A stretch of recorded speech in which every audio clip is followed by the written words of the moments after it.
हरे कृष्णा। श्रीमद् भगवद गीता के अध्ययन में आप सभी का स्वागत है।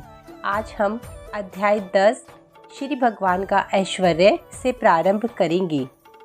पिछले अध्याय का समापन भगवान कृष्ण ने उनके ऊपर मन केंद्रित करने के उपदेश के साथ किया।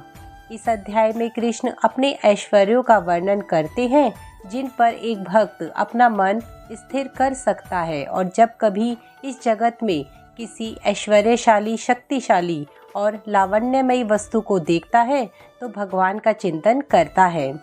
अध्याय 7 और 9 में कृष्ण ने वर्णन किया कि किस प्रकार उनकी विविध शक्तियाँ कार्यरत हैं। अब अध्याय 10 में वे अपनी विशिष्ट अभिव्यक्तियों और ऐश्वर्यों का वर्णन करेंगे, जिसे जानकर यह समझ में आता है कि भगवान ही उपासना के योग्य हैं। आइए अध्याय 10 श्री भगवान का ऐश्वर्य प्रारंभ करते हैं, जिसमें भगवान श्री कृष्ण और अर्जुन के संवाद के 42 श्लोक हैं, जो इस प्रकार हैं। श्री भगवान ने कहा, हे महाबाहु अर्जुन, और आगे सुनो। चूँकि तुम मेरे प्रिय सखा हो, अतः मैं तुम्हारे लाभ के लिए ऐसा ज्ञान प्रदान करूँगा जो अभी तक मेरे द्वारा बताए गए ज्ञान से श्रेष्ठ होगा। ना तो देवतागण मेरी उत्पत्ति या ऐश्वर्य को जानते हैं और ना महर्षि गण ही जानते हैं, क्योंकि मैं सभी प्रकार के देवताओं और महर्षियों का भी कारण स्वरूप हूँ। जो लोग मुझे अजन्मा, अनादि, समस्त लोकों के स्वामी के रूप में जानता है, मनुष्य में केवल वही मोह रहित और समस्त पापों से मुक्त होता है। बुद्धि, ज्ञान, संशय तथा मोह से मुक्ति, क्षमा भाव, सत्यता, इंद्रिय निग्रह, मन निग्रह, सुख तथा दुख, जन्म मृत्यु, भय अभय, अहिंसा, समता, तुष्टि, तप, दान, यश तथा अपयश, जीवों के ये विविध गुण मेरे ही द्वारा उत्पन्न होते हैं।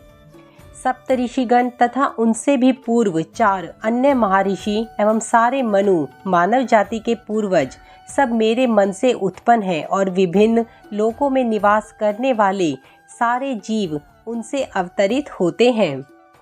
जो मेरे इस ऐश्वर्य तथा योग से पूर्णता आश्वस्त है, वह मेरी अनन्य भक्ति में तत्पर होता है, इसमें तनिक भी संदेह नहीं है। मैं समस्त आध्यात्मिक तथा भौतिक जगत का कारण हूँ। प्रत्येक वस्तु मुझी से उद्भूत है। जो बुद्धिमान यह भलीभांति जानते हैं, वे मेरी प्रेम भक्ति में लगते हैं तथा हृदय से पूरी तरह मेरी पूजा करने में तत्पर होते हैं। मेरे शुद्ध भक्तों के विचार मुझ में वास करते हैं। उनके जीवन मेरी सेवा में अर्पित रहते हैं और वे एक दूसरे को ज्ञान प्रदान करते हैं तथा मेरे विषय में बातें करते हुए परम संतोष तथा आनंद का अनुभव करते हैं। जो प्रेम पूर्वक मेरी सेवा करने में निरंतर लगे रहते हैं, उन्हें मैं ज्ञान प्रदान करता हूँ, जिसके द्वारा वे मुझ तक आ सकें। मैं उन पर विशेष कृपा करने हेतु उनके हृदयों में वास करते हुए ज्ञान के प्रकाशमान दीपक के द्वारा अज्ञान जन्य अंधकार को दूर करता हूँ। अर्जुन ने कहा, आप परम भगवान, परम धाम, परम पवित्र, परम सत्य हैं। आप नित्य, दिव्य, आदि पुरुष, अजन्म तथा महानतम हैं।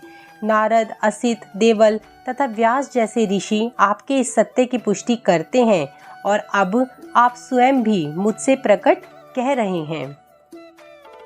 हे कृष्ण, आपने मुझसे जो कुछ कहा उसे मैं पूर्णतः सत्य मानता हूँ। हे प्रभु, ना तो देवतागण ना असुरगण ही आपके स्वरूप को समझ सकते हैं।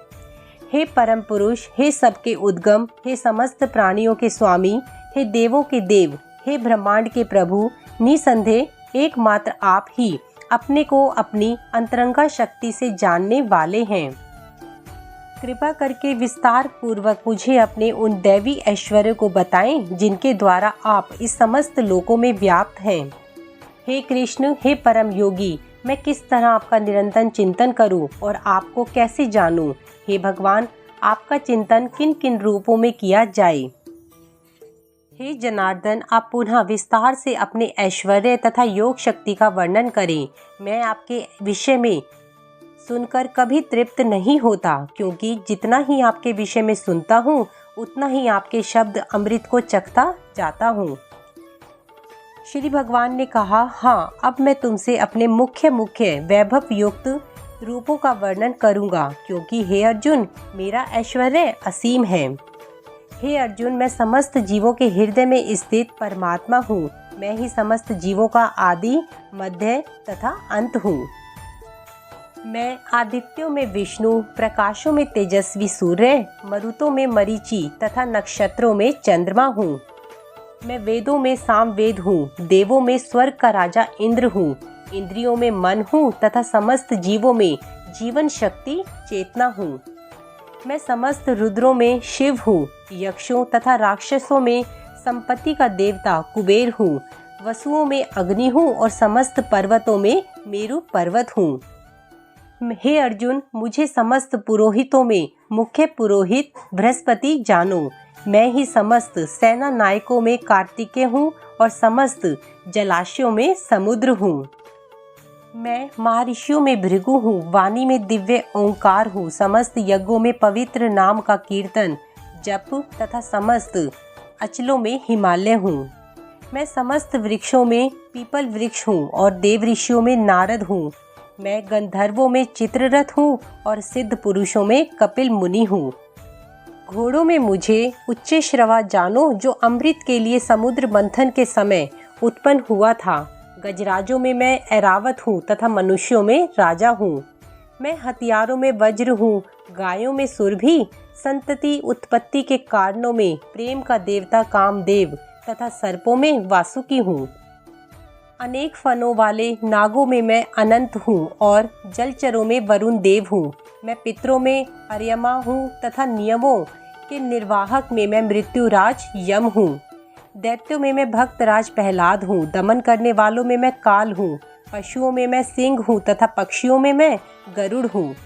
समस्त पवित्र करने वालों में मैं वायु हूँ, शस्त्रधारियों में मैं राम, मछलियों में मगर तथा नदियों में गंगा हूँ।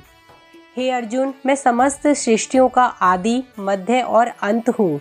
मैं समस्त विद्याओं में आध्यात्म विद्या हूँ और तर्कशास्त्रियों में मैं निर्णायक सत्य हूँ। अक्षरों में मैं आकार हूँ और समासों में द्वंद्व समास हूँ। मैं शाश्वत काल भी हूँ और रचिताओं में ब्रह्मा हूँ। मैं सर्वभक्षी मृत्यु हूँ और मैं ही आगे होने वालों को उत्पन्न करने वाला हूँ।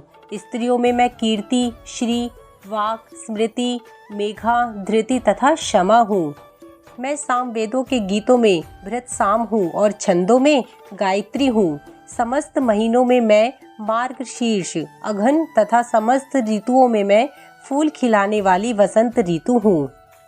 मैं छलियों में जुआ हूँ और तेजस्वी में तेज हूँ। मैं विजय हूँ, साहस हूँ और बलवानों का बल हूँ। मैं वृष्णि वंशियों में वासुदेव और पांडवों में अर्जुन हूँ। मैं समस्त मुनियों में व्यास तथा महान विचारकों में ऊष्णा हूँ अर्थात शुक्राचार्य हूँ। अराजकता को दमन करने वाले समस्त साधनों में मैं दंड हूँ और जो विजय के आकांक्षी हैं उनकी मैं नीति हूँ। रहस्यों में मैं मौन हूँ, बुद्धिमानों में मैं ज्ञान हूँ। यही नहीं हे अर्जुन, मैं समस्त सृष्टि का जनक बीज हूँ। ऐसा चर तथा अचर कोई भी प्राणी नहीं है जो मेरे बिना रह सके। हे परंतप, मेरी दैवी विभूतियों का अंत नहीं है। मैंने तुमसे जो कुछ कहा है वह तो मेरी अनंत विभूतियों का संकेत मात्र है। तुम जान लो कि सारा ऐश्वर्य, सौंदर्य तथा तेजस्वी सृष्टियाँ मेरे तेज के एक स्फुलिंग मात्र से उद्भूत हैं। किंतु हे अर्जुन, इस सारे विशद ज्ञान की आवश्यकता क्या है? मैं तो अपने एक अंश मात्र से संपूर्ण ब्रह्मांड में व्याप्त होकर इसको धारण करता हूँ। इसी प्रकार श्रीमद् भगवद गीता का अध्याय 10 श्री भगवान का ऐश्वर्य समाप्त हुआ।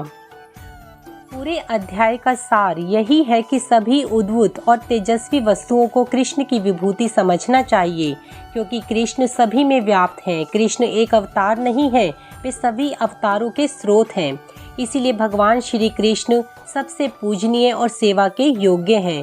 बुद्धि के द्वारा इसे समझने पर तथा भक्ति द्वारा इसका साक्षात्कार करने पर कृष्ण की मधुरता का आस्वादन किया जा सकता है। हरे कृष्णा।